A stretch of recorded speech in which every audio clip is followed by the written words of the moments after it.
My 55-gallon African cichlid tank was full of color, but after quite a few years of stagnation, I felt it was time to move on. After a bit of searching around, I was able to pick up a barely used 75-gallon aquarium from Craigslist. Combo that with picking up a 75-gallon stand from a local hobbyist, this project started to really pick up steam.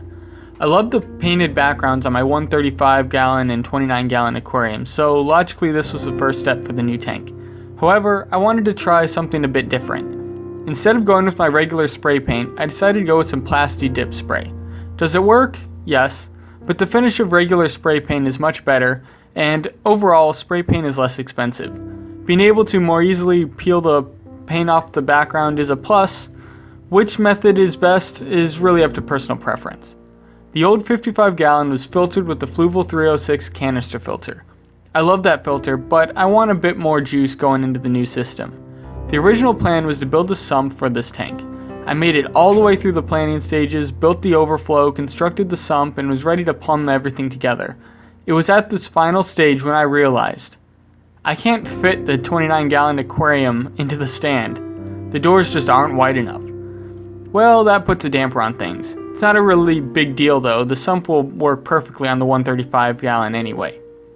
Time to resort to plan B. In addition to the old Fluval 306, I also picked up an Eheim Professional 3. Let me tell you, I'm thoroughly happy with this filter. It is powerful and silent. The spray bar outflow is an added bonus and combos nicely with the jet of the Fluval 306. The water is crystal clear with both filters running. I know what you're thinking. You want to know what's going into the tank. I'll tell you. It's fish. The original plan was a toss-up. I knew I wanted New World cichlids, but there are so many great ones out there, it's really tough to choose.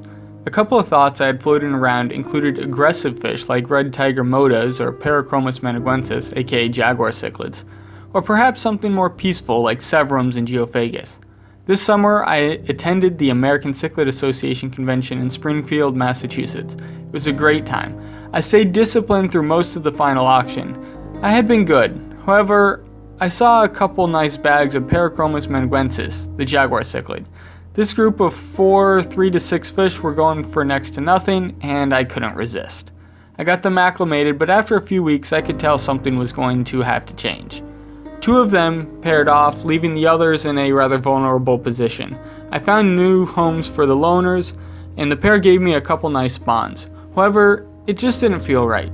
The 75-gallon is a bit crammed for a pair of Jags, and it'll be even harder to raise the fry, yet alone sell them after they grow up. Plus, Jags, as pretty as they are, don't have the flash that I'm really looking for. They're also fairly common and are nasty aggressive. I ended up selling the pair and using the funds to purchase what I really wanted. Severums and Geophagus make the perfect combination. They're relatively peaceful and display some incredible colors.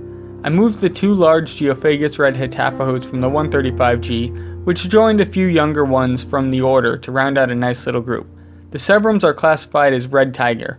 I haven't been able to find any pictures of them as adults for the strain, so I'm excited to see them develop. Already they are showing some incredible striping and beginning to show some excellent color. Stay tuned for more updates on the red tiger severum and Geophagus Red Head Tapajos breeding projects.